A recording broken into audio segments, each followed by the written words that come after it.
Bagamat umiiral ang frontal system sa hilagang bahagi ng extreme northern Luzon sa may Taiwan, hindi ito maaapekto sa lalalabi ng bansa. Mindanao, patuloy pa rin na makakaranas ng mga kalat-kalat na pag-ulan dulot para ng near equatorial trough na mayroong namamataang medyo shallow conditioning sa may bandang Indonesian Peninsula. Babantayin natin to dahil maaaring maging isang tropical wave ito anumang oras.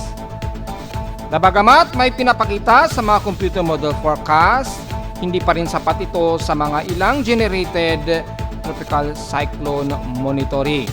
So mag-update pa rin tayo anytime.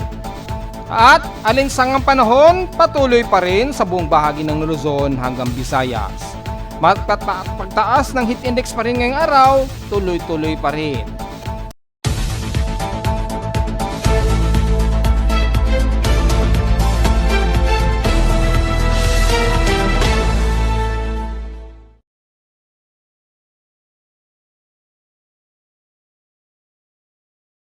Hello, good morning mga folks. Welcome po muli sa ating Daily Weather Bulletin at Analysis para sa araw ng Biyernes, April 25, 2025. Ang oras sa ating boss may umaga ay alas 10:52 na o 53 na ng umaga. Medyo mabugso ang hangin natin pero asahan ang grabing alinsangan agad sa atin dahil ngayong umaga pa lang halos 35 degrees Celsius na agad ang bumubuno dito sa amin sa Caloocan weather station. At base sa aking reading ng aking aparato ay highest na ngayon ay 34.8 degrees Celsius agad o halos 35 degrees Celsius.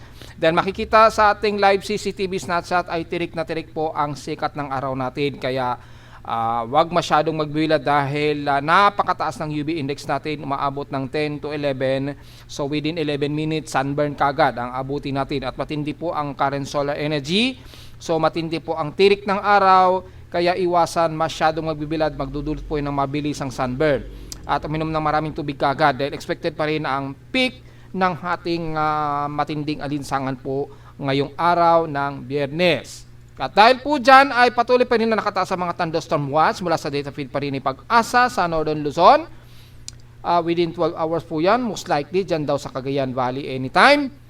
At since merong namamataan tayong frontal system pero napakalayo, bandang Taiwan ito. So sa mga bandang Taiwanese lamang nakakaranas sila ng mga pagkulog at pagkilat at mga kalat-kalat na pag-ulan ngayon dyan sa area. Pero dito sa atin sa bansa ay klaro at baliwalas pa rin ang paligid kaya tuloy-tuloy pa rin ang tinding tirik ng araw sa atin sa bansa. Sa Northern Luzon area, kasama rin ang Ilocos Norte within 12 hours down na maaaring magkaroon ng mga localized thunderstorms. At sa Southern Luzon naman ay ang Bicol region, most likely within 12 hours po yan. So maaaring madamay sa forecast yan mula sa data Pag-asa ang Metro Manila anytime. Pero dahil hanggang ngayon wala pa rin kaming naranasan pag-ulan sa Caloocan ay inaasahang malabo kaming ulanin pa rin. Siguro sa may bandang Quezon City po dahil dyan medyo mas mataas ang saturation ng kanilang water vapor kapag dating po ng hapon. Lalo na't palapit siya sa may bandang Antipolo, Rizal hanggang all the way hanggang Quezon Province. Pero dito kasi sa may kanluran na kung saan mas malapit kami, Malabon, ganyan, Valenzuela, dito sa may bandang Caloocan West ay typically mababa o napakababa ang tsansa pa rin ng aming pag-ulan dahil mataas pa rin ang drought at tuyot sa aming paligid. Sa ating current conditions, overcast pa rin, gloomy daw, clear at few clouds pa rin ang umiral dito sa amin sa Caloocan. So alam naman natin, tirik na tirik ang araw namin dito sa Caloocan. So asahan ang mas matinding alinsangan kagad ngayong umaga hanggang nitong mamayang hapon. At inasahan po natin na magiging mas mataas kagad ang heat index, which is tatalakay natin maya-maya. Una, dito muna tayo sa lowest temperature na naitala na kay weather station kaninang 4:57 AM. Nakapagtala kami ng lowest of 27 degrees Celsius. Sarado pa rin yan, stationary. Pero kahapon nakapagtala kami ng highest air temperature na 36.2 degrees Celsius na grabe pa rin ang init. Kahapon yan hanggang 3:11 PM. Meaning, grabe ang aming heat index kahapon na nasa 47 pero bahagya nga pong bumaba ito na hindi pumitik ng 50 degrees Celsius. So dahil po dyan, meaning bumaba po yung aming outside humidity kahapon. Naging lowest po yan at least mga 65 to 50 degrees, 50% yung aming outside humidity kaya medyo mababa ang naging heat index. So sana makatulong man lang yung medyo mababa o medyo drier ang ating outside humidity para medyo hindi tayo masyado maging doble ang ating init pandama. Kasi yung katawan ng tao, the more na mas mataas ang humid sa paligid natin tapos napakainit, ay dumudoble po o halos tumitriple po ang init pandama natin, mga folks. So hindi alintana kahit 35 degrees Celsius lamang yung temperature o 34 degrees Celsius. As long as napakataas ng ating outside humidity na umaabot ng 75 halimbawa to 80, grabe naman o dumudoble po yung ating alinsangan. Ganun po yun o yung ating heat index. Kaya kailangan mababa lamang, at least ganyan, mga 64 to 65% yung outside humidity natin para medyo makokontrol po. Mabilis pong mag-water vapor yung mga pawis natin, hindi siya nababara sa paligid natin para hindi dumudoble ang ating matinding alinsangan. Datapot ganun po, patuloy pa rin na makakaramdam tayo ng matinding init na pakinamdam. Mataas pa rin yung ating temperatura at alinsangan. Bunsod po rin tuloy-tuloy na stainless. Makokontrol lamang ng bahagya yung dobleng init dahil nga po sa napaka-dryer ng ating paligid. So hopefully hindi po tumaas yung ating outside humidity habang napakataas ng ating outside temperature para hindi dumoble o tumriple ang ating heat index na which is grabe na nakakasama sa ating katawan, lalo na yung muscle cramps o heat stroke. Mainit na nga, dumodoble pa. So sana hindi yan tumaas na umabot ng 70 pataas, 70% pataas. So yun po ang dapat nating isaalang-alang dito sa ating outside humidity. Okay lang na tumaas yan, basta bumaba lang yung outside temperature natin. Pero kung parallel sila na parehong tumataas, napakadelikado naman yan mga folks. So may idea na tayo kung paano. Samantala sa ating namang heat index nationwide para sa ating forecast mula sa amin dito sa Caloocan, wala pang kaming latest heat index ngayon. So kaninang madaling araw pa lamang yan. So sa aming heat index forecast dito sa Caloocan, as of 11 o'clock AM na ngayong umaga, nasa danger level na po kami at 42 degrees Celsius expected heat index namin. At inasa magma-maximum yan hanggang 44 degrees Celsius starting mamayang 1:00 ng hapon hanggang 4:00 ng hapon base dito sa aming heat index forecast sa Caloocan. So kung titingnan natin sa actual na heat index namin ngayon, ay kung mabalikan po natin yung heat index namin kasalukuyan ay nasa 42 degrees Celsius o 42.3 degrees Celsius ang heat index namin sa Caloocan. So pasok po siya sa naging eksaktong heat index sa amin sa Caloocan, which is very close accuracy po yung forecast na ito ng ECMWF. So maganda po yung forecast ng ECMWF dahil tumugma po yung ng heat index na forecast ngayong 11:00 ngayong umaga. So maaari pa yung tumaas o higitan pa yung forecast nito na ine-expected ngayong araw. So makikita natin ay manatiling mataas pa rin ang heat index sa amin sa Caloocan. So expected yan sa Metro Manila, naglalaro 43 degrees Celsius. Yan, at hanggang sa huling 2 araw ng April na nasa 43 to 45 degrees Celsius to 46 degrees Celsius base dito. Ayan o. May 1 na po ito, 45 degrees Celsius pa rin ang heat index sa amin sa Caloocan. So mukhang unang linggo pa rin ng May, mananatili pa rin napakamatindi ang aming alinsangan sa Caloocan. So ibig sabihin lamang yan, tuloy-tuloy pa rin yan sa iba't ibang bahagi pa rin ng Luzon hanggang unang linggo ng May. So wala pa rin tayong tag-ulan. Pero gaya na ating report kahapon, medyo makakaramdam tayo ng medyo changes. Slight changes na po ng ating klima dahil pasok na po yung month of May. Samantala sa iba't ibang bahagi ng bansa na kung saan mas typically na mas maiinit na lugar, gaya na lamang ng Ilocos Norte, yan sa may Salit, Bulangon ay ng forecast nila 40 degrees Celsius. Extreme portion po yan. So hanggang 12:00 ngayong tanghali ay magiging mataas ang inyong heat index. Sa may Tugigaraw naman, expected forecast sa inyo 43 degrees Celsius, danger. Hanggang maximum 45 degrees Celsius po ang expected ninyo na heat index. Simula ngayong 1:00 hanggang 2:00 po yan ng hapon. So manatiling mataas pa rin ang heat index sa inyo dyan. Sa Isabela, sa Santiago, 41 degrees Celsius po at magde-danger po siya starting maximum of 43 degrees Celsius mamayang 1:00 hanggang alas 3 na po yan ng hapon. So grabe pa na ng init sa inyo. Sa Dagupan naman, expected forecast natin ngayon ay nasa 44 degrees Celsius. Grabe rin ang init sa inyo. Magma-maximum yan hanggang mamayang alauna ng hapon at 44 degrees Celsius expected the heat index forecast. So manatili ring matindi ang init sa inyo yan. So mula sa Pangasinan, dito naman tayo sa may bandang Central Luzon sa Tarlac. Expected, napakataas din, 43 degrees Celsius ang expected heat index sa inyo dyan. At magma-maximize daw ito mamayang alauna hanggang 45 degrees Celsius. So, hindi man eksakto na mangyayari yan, pero expected na ganyan katindi ang magiging heat index ninyo dyan sa Central Luzon. So, nabanggit na natin sa Metro Manila, diretso agad tayo sa may bandang Calabarzon, especially sa Batangas area. 42 degrees Celsius naman ang heat index sa inyo dyan. At magma-maximize ito sa 43 degrees Celsius ngayong hapon hanggang alas 3 po yan ha. So nasa heat danger din kayo sa Batangas area. Sa bandang San Jose, Occidental Mindoro naman, expected heat index sa inyo nasa 39 degrees Celsius at magma-maximize ito hanggang 41 degrees Celsius starting mamayang alauna hanggang alas 3 po yan ng hapon sa inyo. So matindi rin ang init lalo na sa inyo sa hapon.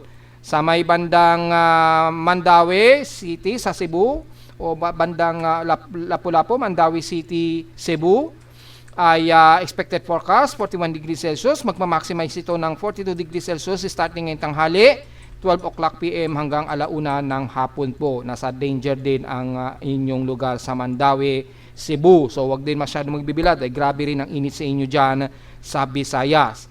Sa Mindanao naman, especially dyan sa may bandang Davao City, expected heat index ninyo dyan 38 degrees Celsius. Extreme caution maximize nito hanggang 39 degrees Celsius mamayang alauna po ng hapon. So bagamat hindi umabot sa 40, pasok pa rin yan sa pinaka-extreme caution na init na heat index. Sa may Zamboanga Peninsula naman, ang heat index ninyo ngayon dyan, expected 39 degrees Celsius din, magba-maximum sa 40 degrees Celsius extreme caution mamayang alauna ng hapon. At least dito sa may bandang Mindanao, hindi ganun katindi ang inyong init pandama o heat index sa inyo, di gaya sa may bandang Visayas and the rest ng South Luzon hanggang extreme North Luzon. So kitang-kita naman natin, patuloy pa rin na makakaranas ng grabing init at alinsangan ang buong bahagi pa rin ng Luzon, South Luzon at Visayas area. Sa Mindanao, bagamat extreme caution, at least hindi naman umaabot sa 40 degrees Celsius pataas ang kanilang heat index sa Mindanao. Dahil medyo mas uulanin kasi kayo dyan dahil tuloy-tuloy pa rin yung near equatorial trap na ating nakikita hanggang ngayong araw. So since wala tayong space weather status, medyo normal at quiet naman ang ating geomagnetic field at wala rin tayong namamataan na anumang volcanic thermal alert status. Siyempre si Bulkang Kanlaon na natiling medyo unrest pa rin ito, kaya expected na bumubuga-buga rin o bumabuga pa rin ng plumes yang si Kanlaon ha, at may mga mahihinang pagyayanig. Pero wala naman tayong anomalies na kanilang thermal alert status, especially kay Mayon Volcano. So diretso agad tayo sa ating outside humidity na 63% at atmospheric pressure na 1,011 hectopascals and steady pa rin ito since last hour. So meron pa rin tayong zonal of hot dry sa area ng Luzon, kaya patuloy pa rin na magiging maliwalas, clear skies na kasabay man ng matinding alinsangan po. High tide and low tide status, pa-low tide pa rin tayo ng mahigit sa 2 hour and 30 minutes. So magmi-minimum pa po tayo mga mamayang alauna 41 ng hapon pa. So kalmado naman ang karagatan, tuloy-tuloy lamang, pero ingat sa gale force winds na dala ng easterly trade wind pa rin. Normal ang ating air quality pero nagmo-moderate po yan, so medyo magmas pa rin tayo anumang oras, lalo na sa mga bumibiyahe ngayon dyan ngayong tanghali. Sa ating almanak naman, sumikat ang haring araw kaninang 5:36 AM, inasang lulubog itong mamayang 6:11 PM at ang ating almost mag-new muna po, 9% na lamang yung liwanag ng buwan. Malamang kaninang madaling araw, nakita nyo po yung ganda ng conjunction ng Venus, Saturn at Moon. Kaninang mga bandang alas 4 nag-start po yan hanggang alas 5. Hopefully nakunan nyo po dahil dito sa amin kaninang madaling araw maulap po, so hindi natin natsyempohan. At medyo mas mababa po yung elevation niya. Dahil kung sisilipin namin yung pag moonrise kaninang madaling araw, mga below o mga below 20 degree altitude pa lamang po sila, kaya hindi masyado makita dito sa amin sa Caloocan. Umabot man lang ng 20 para makita. Kaya lang, maulap naman yung aming east sections, yung silangang bahagi, kaya hindi masyado maaninag itong Venus at Saturn. Yung liwanag lamang ng crescent ng moon ang medyo natanaw ko, kaya pangit naman kung kukunan natin buwan lang, di kasama yung Venus at Saturn. Pero sa mga area ninyo, sa lugar ninyo na medyo clear skies at magandang kunan, I hopefully ay ma-share natin yan sa ating Facebook page. Karamihan dyan, may mga kumukuha na yan mula kaninang madaling araw. Dahil maganda yung positioning nila ng pagka-conjunction na parang naka-smiley emoji, yung hitsura nila kanilang madaling araw. Magtutuloy yan hanggang bukas po na maganda ang kanilang conjunction. Dahil hanggang bukas pa po yan, magpo-fully conjunction yung Moon, Venus at Saturn. So, alam naman po natin yan. So, magmo-moonrise uli yan bukas po na madaling araw, 4:05 AM uli, at lulubog na yan kinabukasan na ng hapon at 3:42 PM. At sa ating local weather outlook para ngayong weekend, inaasahan pa rin na klaro ang ating papawid. Yan, kitang-kita po, very clear skies po tayo, kaya tuloy-tuloy grabe kaagad ang ating alinsangan ngayong umaga. Expected dyan maghapon na ang tsansa lamang na pag-ulan halos 3% lamang. Bukas ng Sabado naman ay ganun din. Mababa rin ang tsansa ng pag-ulan at mga partly cloudy lamang ang iiral na forecast. So tuloy-tuloy pa rin tayo na magiging mainit at maalinsangan maghapon o this whole weekend po mga folks. Dahil nasa maximum peak na po tayo ng hot ray season ngayong linggong ito, nitong weekend, hanggang 30 na yan ng April 2025. Dahil expected na highest peak namin sa Caloocan ay April 27 po. Dahil last year, April 27, nakapagtala kami ng 39 degrees Celsius na grabing pinakamataas na alinsangan namin yung last year. Tingnan natin ngayong taon kung aabot pa rin ba sa ganyan kaalinsangan. Highest and lowest temperature expected maglalaro 36 to 37 degrees Celsius. Grabing init po, so wag masyadong magbibilad hanggang bukas po yan. At lowest temperature expected maglalaro 27 to 28 degrees Celsius. So diretso agad tayo sa ating ginagamit na satellite imagery mula sa convective storm. Bakit convective storm ang ating ginagamit? Dahil may mga lumalabas na forecast muli sa ating computer models at mga ilang tropical cyclone assessment monitoring natin, which is didiscuss natin maya-maya. Umpisa natin sa buong bahagi ng Luzon hanggang Visayas na kalmado pa rin ang paligid natin at wala tayong nakikitaan na anumang kaulapan dito sa buong bahagi ng Luzon. Despite na mayroong frontal system sa may Taiwan, ayan, may frontal system po pero napakalayo naman yan sa bahagi ng ating bansa. So hindi natin mararamdaman ang epekto niyan. Pero makikita, localized thunderstorms po ang umiiral ngayon dyan sa may bandang China at Taiwan area. So sa mga Pilipino natin dyan, medyo inuulan kayo ngayon dyan na may mga pagkulog at pagkilat. Pero hindi epekto yan o hindi ramdam yan sa amin sa Pilipinas dahil sa buong bahagi ng Lolo Luzon hanggang Saudo Luzon, mapabicol man yan, mapamindoro man yan o mapasaudo Luzon, tuloy-tuloy pa rin ang mailiwala sa paligid pero tuloy-tuloy ang tindi ng init dala po ng ating istelis pa rin. So wala tayong magiging komento dahil mula Luzon hanggang Saudo Luzon ay magiging maaliwalas pa rin at fairly weather po ang ating panahon. So maghapon pa rin na magiging maalinsangan ang ating maghapon.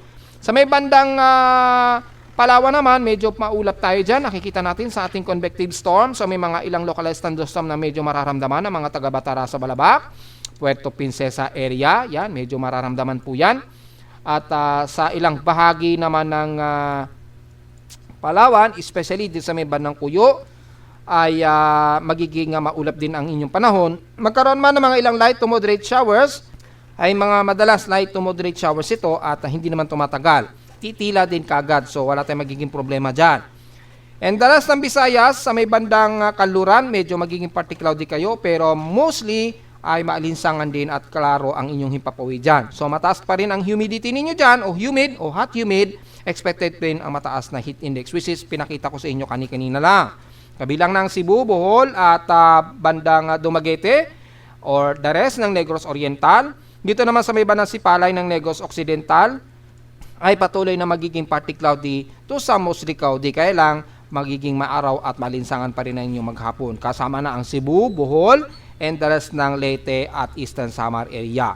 So typically lamang na magiging maulap sa inyo dyan dahil sa may mga remnants ng trough na umiiral sa inyo dyan. At asahan ng mga isolated rain showers especially dyan sa may bandang Achete, Oras at Dolores. Pero maganda yan para maibsan ang tinding init. Kabilang na ang Southern Leyte area na magiging maulap din at may mga isolated rain showers na nasa 40 to 50% daw ang forecast na uulan kayo dyan. Pero hindi masyado ramdam yan, mas matindi pa rin ang alinsangan at clear skies ang iiral. Hindi kagaya sa may bandang Mindanao na magiging mas maulap kayo ngayon dyan. Lalo na sa bandang Surigao Region, Caraga at Davao Region na nakakaranas ngayon ng moderate to heavy rain showers. Kitang-kita naman sa ating heavy rain potential at convective storm. Ayan o, nakakaranas ng heavy rain showers ngayon ang Davao Oriental mula Mati, Governor Generoso and the rest ng dyan sa may bandang Bangaga, Katiil, Boston at maaaring umabot dyan sa ilang bahagi ng Hinatuan o Surigao del Sur, Agusan del Sur, Campos de la Valle o the rest ng Davao de Oro area. So medyo malakas na ulan ang bubuhos sa inyo dyan. Ingat na lamang kung sakaling magkaroon ng biglaang flash floods, kung biglaan ang buhos ng ulan, makakaranas din ang City of Davao o Davao del Norte na makakaranas kayo ng mga moderate and heavy rain showers po. And the rest ng Sorsogon area na medyo magiging maulap din at kalat-kalat ang mga pag-ulan na may pagkilat at pagkulog din ng iral mula Davao del Sur and the rest ng Sorsogon area. Kabilang na ang South Cotabato, Sultan Kudarat, Maguindanao, Northern Cotabato, ganon din sa ilang bahagi ng Central na Mindanao sa Malabalay, Bukidnon, and the rest ng Lanao del Sur na magiging partly cloudy. Pero medyo mas maaraw pa rin kayo dyan. Magkaroon man ng mga isolated rain showers at may mga pagkulog at pagkidlat ay nakadepende yan sa traversing nitong surface trap na ito. Dahil patuloy pa rin ang near equatorial trap at medyo merong shallow convectivity na namamataan tayo dito sa may bandang Indonesian Peninsula na medyo kumikilos pa north o west-northwestward. Yan, medyo may mga ilang shallow convectivity po dyan. So kung titingnan natin sa pinaka true color para sa mas malinaw na detail, yan, medyo may namumukasing cluster dito ng kaulapan at medyo may mga, although hilaw na shallow convectivity. Ayan o. Hilaw rin yung pinaka-upward low, so hindi pa natin ma-distinguish yung pinaka-upward low nito. So malamang yung vorticity nito ay napakamahilaw pa o napakababaw pa po. Pero at least medyo babantayin po natin yan at medyo malayo pa naman ito sa may bandang east, southeast ng Mindanao. Kaya yung outer trap nito o surface trap na nagpapang-abot po sa may bandang Davao Region na nagbubunsod po ng mga pag-ulan sa iba't ibang bahagi ng Davao Region po. So expected po ang mga maulan dyan sa area na yan at sa Zamboanga Peninsula, bagamat partly cloudy kayo dyan to mostly cloudy at all times. Expected din na maaraw pero maya-maya ay nagiging maulap at maulan ang bahagi ninyo dyan, especially sa Zamboanga Peninsula o sa dulo ng Zamboanga City, Basilan at Hulusulo po. Asahan din ang mga pagkulog at pagkidlat lalo na po sa hapon, sa gabi o madaling araw po dahil sa tuloy-tuloy na traversing ng near equatorial trough po na nagkakaroon nga po ng ilang remnants dito at nagkakaroon ng medyo convective o vorticity dito sa area nga po ito ng bandang Palau, Honantera, Indonesia, Peninsula po. So tingnan po natin at mukhang pa west-northwest po kasi ang kilos dito o northwestward. So tingnan natin maya sa ating analysis kung posible bang magkaroon ng invest dyan. At since sa ating Himawari satellite imagery mula sa dito Pag-asa, mataas na rin yung convectivity dito. Ayan o. So malawakang ulan po sa paligid na yan at yung remnants ito na nagpapang-abot nga po sa may bandang Davao Region. Ayan, kitang-kita naman po mga folks na nakakaranas ng tuloy-tuloy na pag-ulan ang bahagi nga po ng Davao Oriental at ilang bahagi nga po ng City of Davao at Davao de Oro area. Ayan o, nakakaranas sila ng malawakang pag-ulan ngayon dyan. So ingat na lamang kung sakaling may mga pagbaha po na iiral o flash floods po ha. Kasama na ang the rest ng Cagayan de Oro, Southern po ito, at bandang Misamis Oriental na medyo magpapang-abot po yung mga ilang kaulapan dyan na may dalang ulan po. So ingat na lamang just in case mga folk. Bagamat wala pa rin tayong binabantay ng aktibong tropical disturbance, pero sa ating tropical cyclone assessment monitoring ngayong araw ay makikita natin sa ating latest West Pacific Basin monitoring. Yan, wala pa namang nakikitaan tayo na aktibo o bago na nating ginagamit ito na Pacific Basin na. Since na-dissolve na po yung isa sa pinaka-monitoring system ng NOAA. So yung isa pang sections ng NOAA ay aktibo na muli at ito na yung bago nilang output for West Pacific Basin ng Tropical Cyclone Monitoring.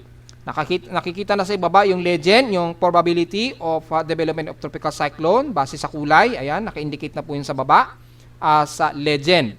At kung mapapansin po natin, in 24 hours to 48-hour period, ay wala naman tayong nakikitaan na anumang further development pa o kahit man lang 15% dito sa may bandang Indonesian Peninsula. So napaka-negative pa rin yung monitoring.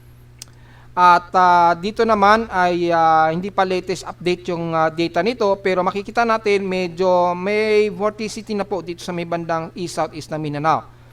So siguro yan ang dahilan bakit tumataas yung probability of developing of possible tropical cyclone. Ayan, nagkakaroon ng medyo vorticity. Ito yung horizontal probability po. Usually mean sea level pressure yan, pero by horizontal probability. Ito naman yung pinaka-vorticity ng cyclonic temperature o yung cyclonic air na posibleng magkaroon ng mga vorticity. Yung vorticity, ito yung medyo nagkakaroon ng circulation. Ayan o, parang ganyan sa itaas po sa may bandang Japan. Yan, vorticity yan. Pero hindi yan na low pressure area, medyo cluster lamang ng kaulapan yan na naghahalo sa Mayo front na nagdudulot po ng kalat-kalat na pag-ulan. Pero yung low pressure area, malabo pa po dyan sa may bandang Japan. At mula sa pinaka-anomaly natin, yung cyclonic natin na H anomaly, ay makikita natin ay yung relativity ng horizontal vorticity ay medyo mababaw lamang sa may bandang katimugan ng Mindanao. Ayan din, pinapakita dito. Simula pa yan kahapon. Medyo mababa yung atmospheric pressure dyan. Pero dahil wala pa tayong nakikitaan in real time, so hindi pa natin masisiguro kung magkakaroon ng medyo mababang atmospheric pressure. At mula sa ating Global Spectrum model, courtesy of Pag-asa Japan Meteorological Agency, may mga ilang shallow convectivity rin na pinapakita pero hindi ito organized o hindi pa masyado organized pa. Papasok pa siya ng PAR by April 28 to 30 hanggang pagpasok po ng unang araw ng May. Tatama pa sa may bandang Mindanao. So hindi pa masyado organized. Ang mean sea level pressure naman ito, pinakamababa pa lang so far, 1,008 hectopascal. So hindi pa natin sufficient na magiging concluded hanggang April 30 na magiging low pressure ito o anumang invest sa ngayon.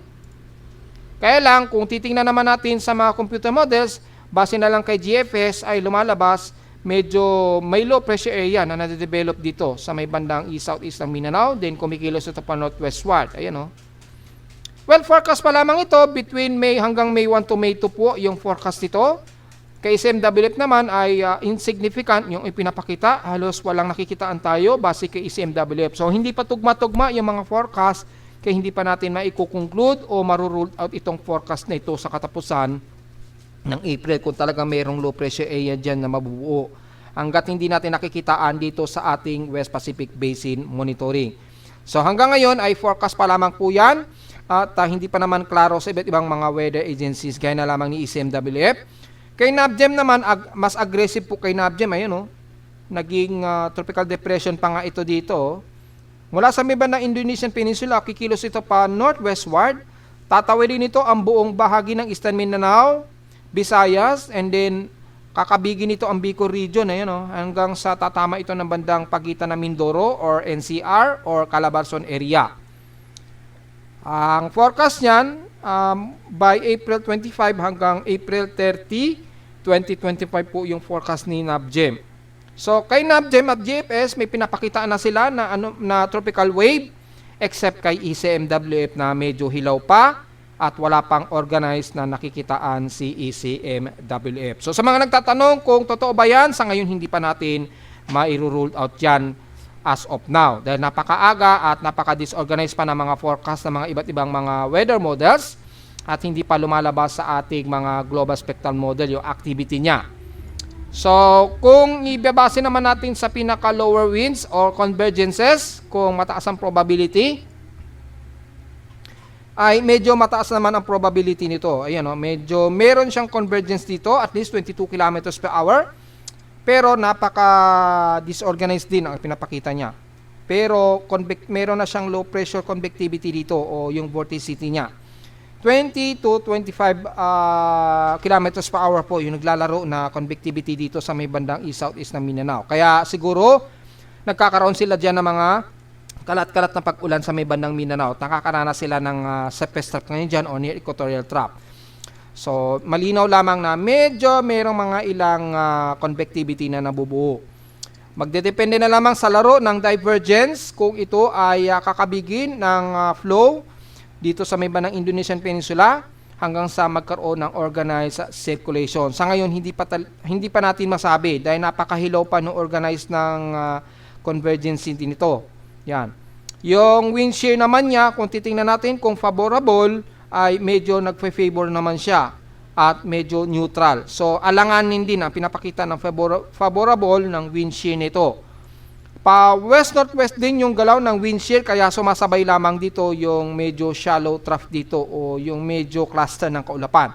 So, magdedepende yan sa susunod na 48 hour or within 24 to 48 hours kung magkakaroon ng improve o organized development. Mag-update tayo. Kaya hindi pa natin talaga masasabi kung yan ay magiging active invest, which is napakahilaw din dito sa ating ginagamit na tropical cyclone formation probability, even sa kanyang vorticity at horizontal probability. So, abang-abang na lamang mga folks. Hindi pa talaga tayo makapag-declare kung ito ba ay magiging agresibo or invest low pressure area. So, babantayan natin ito at least mga within 55 hours siguro hanggang sa may mamamonitor tayo sa ating West Pacific Basin. Sa ulat lindol naman, well, wala tayong masyadong nadidetect pero mula kagabi ay medyo may mga mahihina agad na mga pagyanig at kaninang alas 9, medyo mayroong mahinang pagyanig din tayo nadidetect. Silipin natin sa pinaka-short period seismograms mula kay PHIVOLCS kung anong mga pagyanig yan. Well, mukhang mahihina naman. At mukhang dito yan sa may bandang Pangasinan, yan, may malapit sa amin, or bandang Batangas, magnitude 3 po yan. Yung mga medyo malakas-lakas na magnitude 3 siguro, na medyo mababaw lamang ang epicentral depth, kaya nadedetect sa amin sa Caloocan, itong pagyanig nito. Yan, yung mahinang jolt na yan. So malamang sa may bandang Batangas yan, o bandang Pangasinan, so ingat na lamang po mga folks, na medyo may pagyanig daw dito sa may bandang Pangasinan. Yan, magnitude 2.0 o 3.0. Pero kaninang 6:38 AM po ito na itala. Pero dito 9, mga 9:38 AM po naganap ito. So titingnan natin mga 9:38, ito yan sa may bandang Nasugbu, Batangas. Ito yung medyo na-detect sa amin. Magnitude 3 po ito na may epicentral depth of 112 km epicentral depth. Kaya bahagyang na-detect yung jolt nito sa amin sa Caloocan. So, hindi masyado epekto pero medyo alisto dahil medyo gumagalaw-galaw na naman yung ilalim ng bandang Batangas or dito sa may bandang paligid nito ng Lubang. Yan. So, ibantay na lamang po natin. Hindi naman siya konektado sa bulkang Taal dahil tectonic naman po ito at hindi ito volcanic earthquakes. So far, wala naman tayo na-detect na magnitude 4.0 pataas mula kaninang madaling araw mula sa data feed ni PHIVOLCS. So, diretso agad tayo sa ating historical earthquake agad kung ilan na po ang ating total earthquakes ngayong araw for the month of April 2025. Yan, i-load po natin yung April.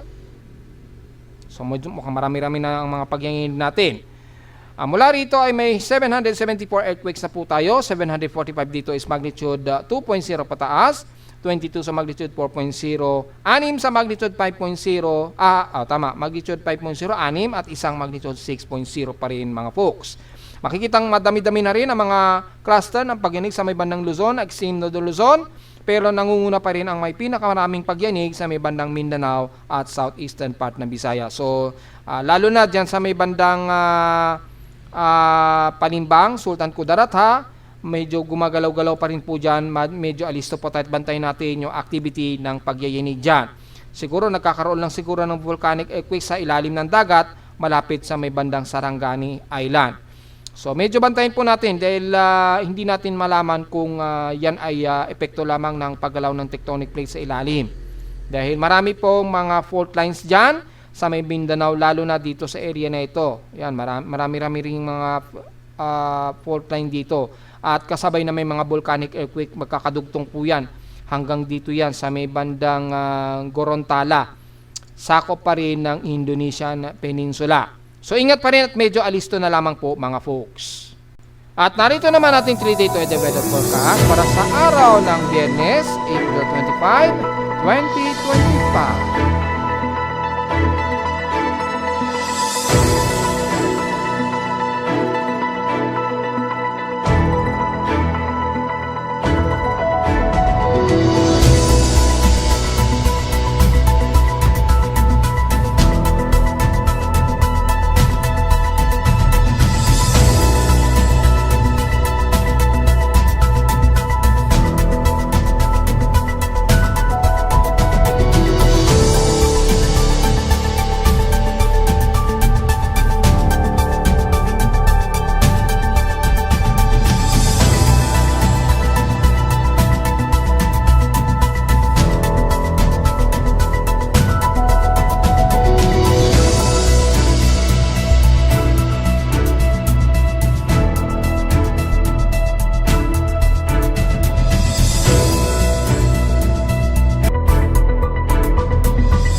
At hanggang dito na lang po ating daily weather bulletin at analysis para sa araw ng Biyernes, April 25, 2025. Huwag mo kalilimutan mag-like, share, and subscribe po sa ating YouTube channel at visit lamang anytime sa ating website na www.pimoweather.com para sa iba pang detalye na gusto malaman na hindi natin isama ngayong araw sa ating report.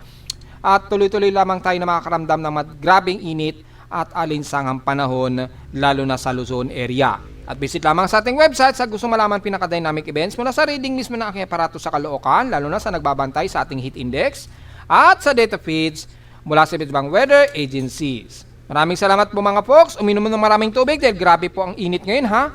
Nakaka-heat stroke po ng ganito kaaga ang ating init.